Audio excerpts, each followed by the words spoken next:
Hello, everyone. Welcome back to yet another political episode. We are back with more outstanding news for for former President Donald Trump. We are taking a look at the Sun Belt today because specifically in the Sun Belt, we have states like North Carolina, Georgia, and Arizona. States that have been typically known for voting Republican.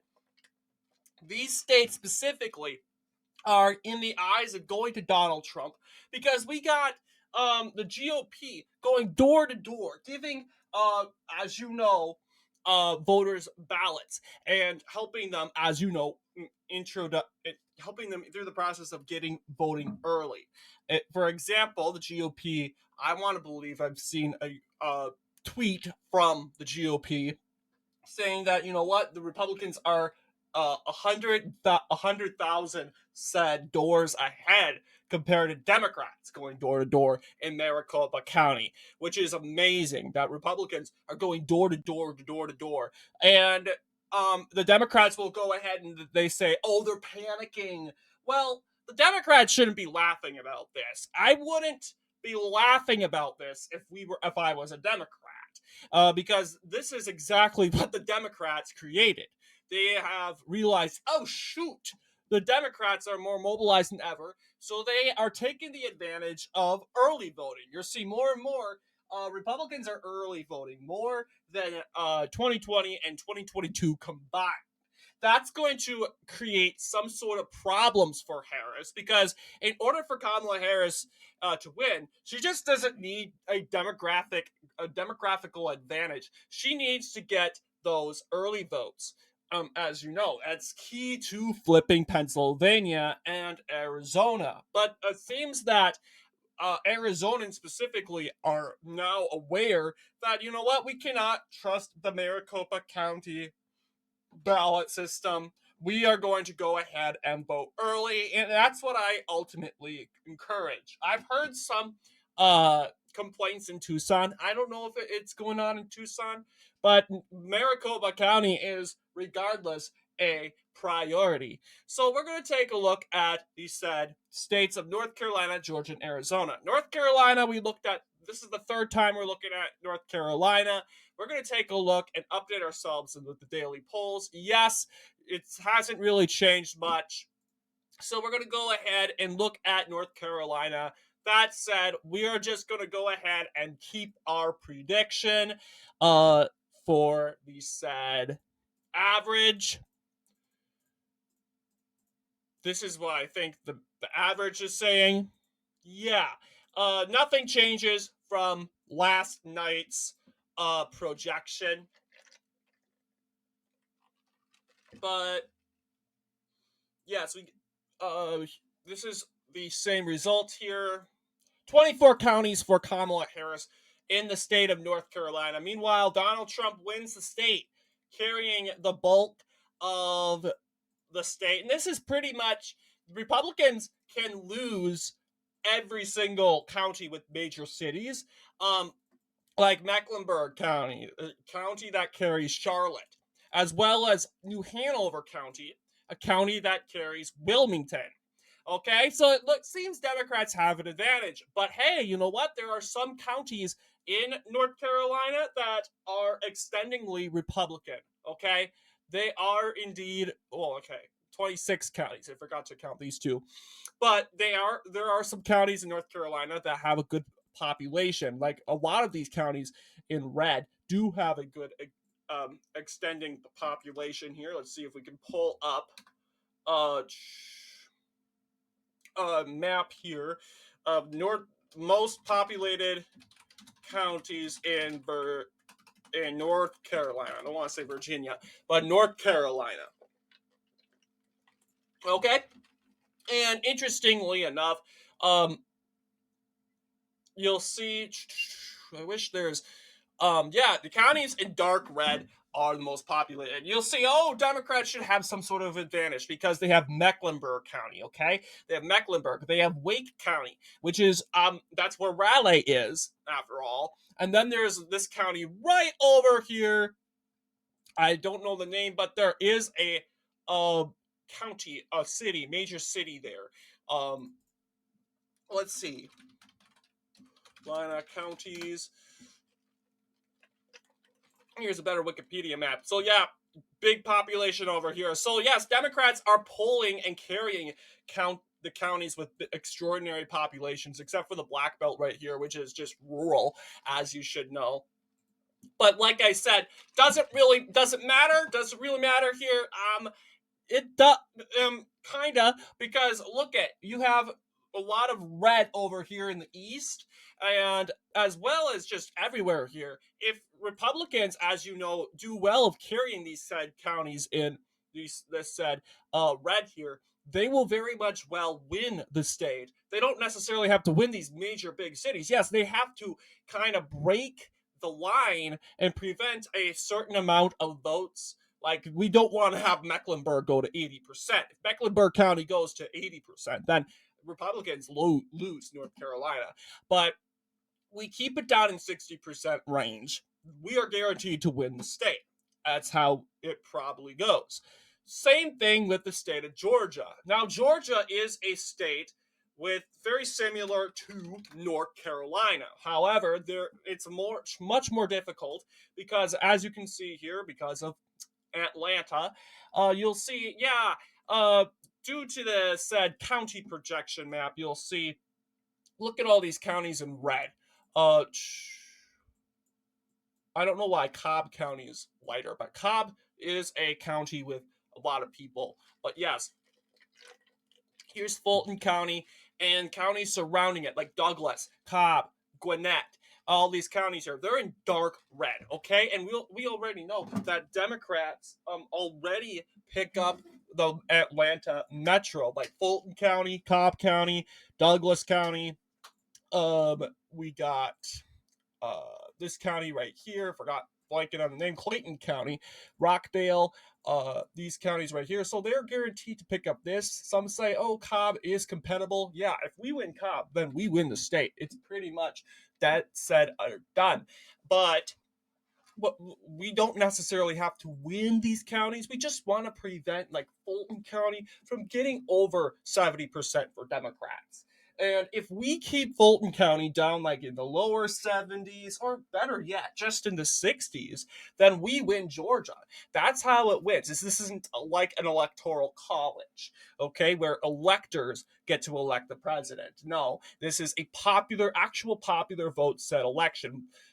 Um, so yeah, these counties in dark red give Democrats an advantage in the Atlanta metro. But like I said, these counties that are more red over here, like this county right here, this county, uh, just the more orangish counties, you add them all together, you get a big, giant, dark red county, more dark red than these counties.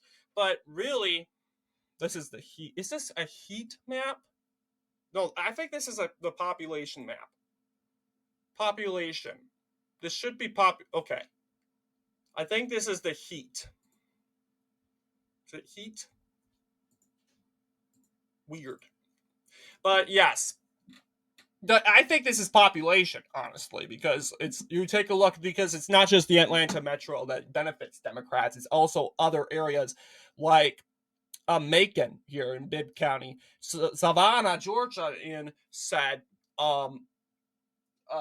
like breaking a name, Chatham County. But yeah, you keep said counties like once again, you don't have to win Chatham, but you keep it in the 50% range. You're pretty much guaranteed to win the state. And according to polling situations right now, we are favored to win in the state of Georgia. You got a poll released from YouGov and the CBS News showing Donald Trump defeating Kamala Harris by 2. This is increasingly raising Donald Trump's chances of winning, a 1.45. Real Clear Politics is already saying that Donald Trump will win the election by 2.2. Okay? And that's honestly really good news for Trump. And I keep convincing people, hey, if Donald Trump is going to win Georgia by 2.2, then he's probably going to win North Carolina. Because let's keep in mind, 2020 saw Georgia go more left. And we kind of understood why, because Georgia had more African American voters. They also had Atlanta, which is bigger than Charlotte, pretty comparable, uh, but has a more African American said presence and demographic there. And there's another reason. Yes, that's possibly right. North Carolina also is. People said, "Oh, it was supposed to shift more left," but then again, um, I personally think, yeah, it was just Charlotte didn't have a much active African American base in like Fulton County that helped, and because of that, that's resulted to Georgia remaining. I mean, North Carolina remaining for Trump and Georgia going for Biden. But here's something I will say, uh, in regards to, let's just say, I'm blanking on the name here, but talking about uh like 2022 midterms. Okay, the 2022 midterms is a good example. It's North Carolina go even more conservative. Okay, and Georgia, I would say argue with you saying it went more left. I mean, it went more right due to the how the state performed in the said um state elections at the state level, like the gubernatorial race, etc., etc. This result because the reason why Republicans did so well in state elections because African Americans in general, liberal African Americans, you could go ahead and say that. A lot of African Americans in Georgia are conservative, but they Democrat base is consistently African American, and they didn't go out and vote. I mean, it wasn't a priority. But the Senate race, on the other hand, the African American vote mobilized and went out to vote. That's because they were attracted by Raphael Warnock, and which I will continue to say time and time again. These African American voters in Georgia admire Warnock because Warnock has that African American Baptist preacher said stereotype. He has that sort of that feeling. And people in African American, a lot of African Americans are attracted to that. They love the black preacher, the black Baptist teacher. Um, they view them as a leader, okay?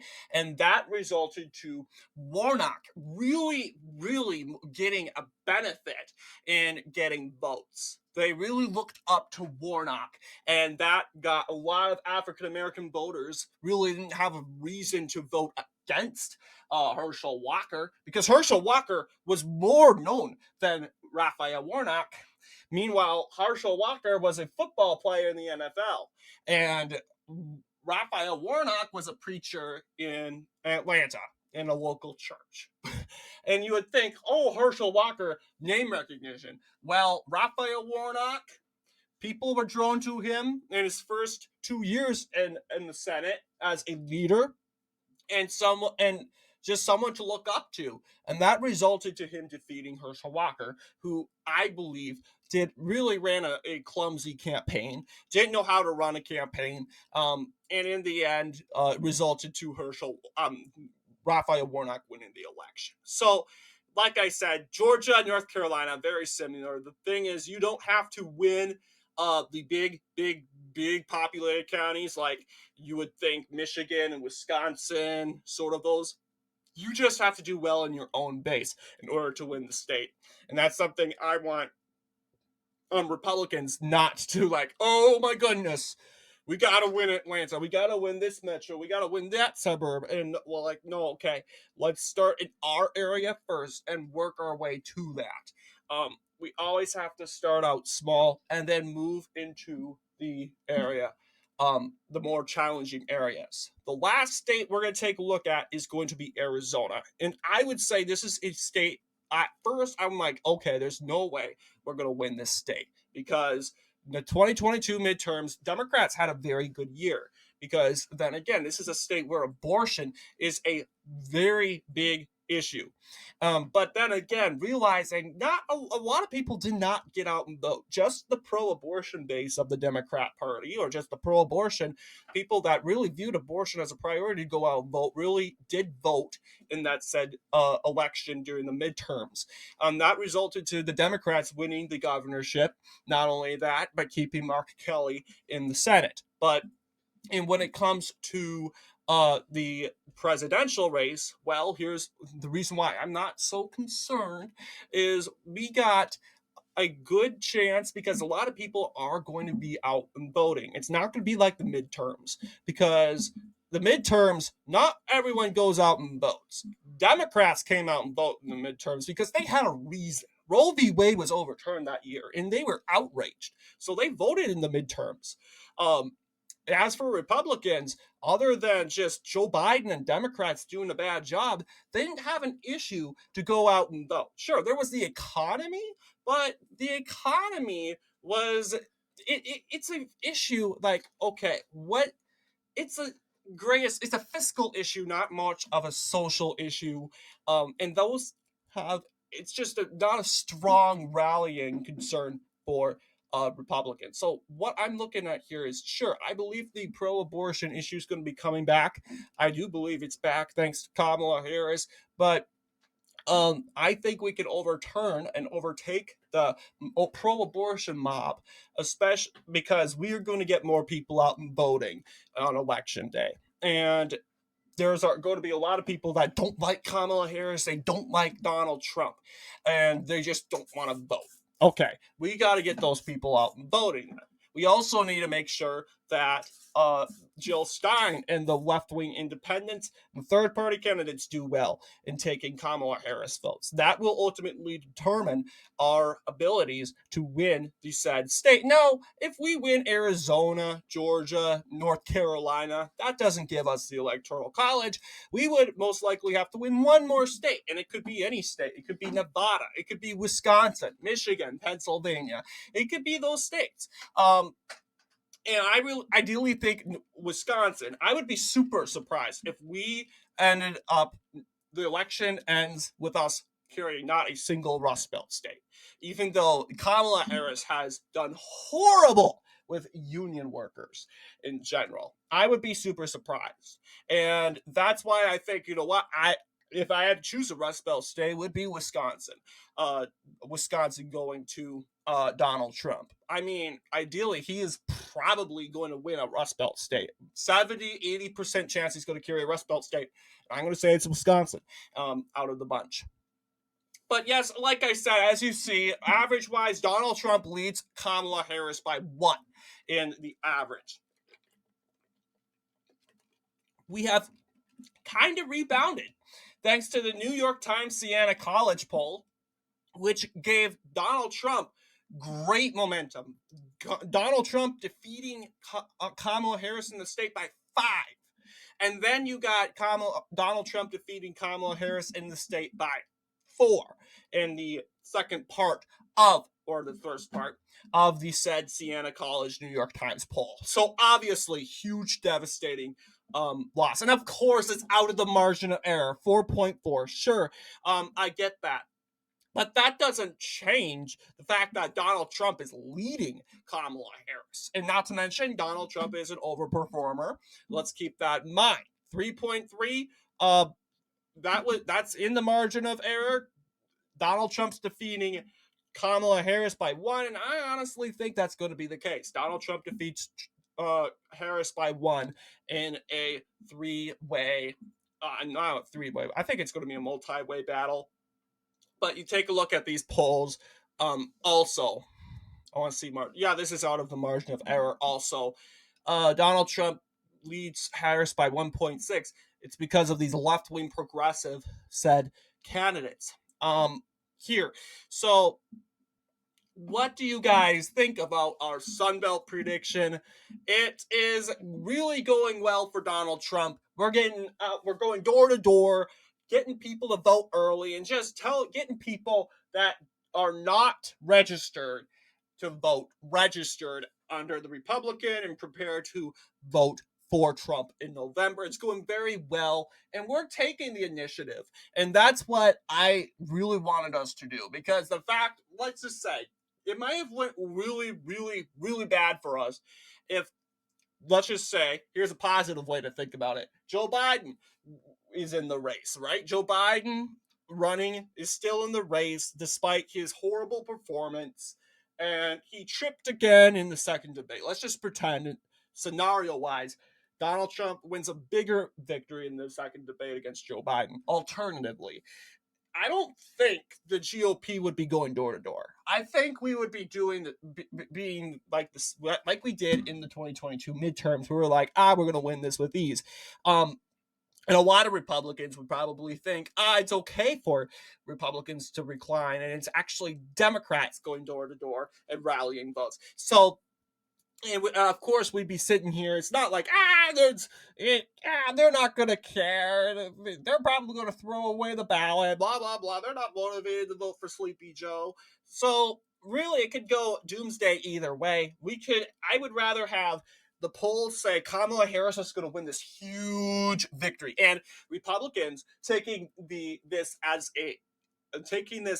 a opportunity to better themselves, so we can better prepare to face this big blue blob of a monstrosity on election day. Prepare and mobilize the base for this battle on November the 5th. Then having this big red wave all the way from June to right now, saying in every poll Republicans are going to destroy Democrats, and we totally just relax ourselves. We don't mobilize the base. We just think we're going to go in there with ease, and then we're outnumbered. Like we totally underestimate the Democrats, like we did during the midterms. So I'd rather that be the case. With Democrats winning these polls, because not only that, it helps them, because we get a lot of Dems thinking, Trump's gonna lose badly because polls are saying Kamala's gonna win. Well, yeah, I'm glad you guys think that, because that's the reason why you lost in 2016. I don't know why I said 2020, but 2016. That's the primary reason why you lost in 2016. So, what do you guys think in regards to our video today? We are going to continue to do more swing states. I don't know if this is going to be our last swing state video for a while, until we hit the presidential election trail and look at presidential election, electoral college again. But this is the kind of our swing state prediction. Let me know down below what you guys think. And as always, we'll see you all in the next political episode.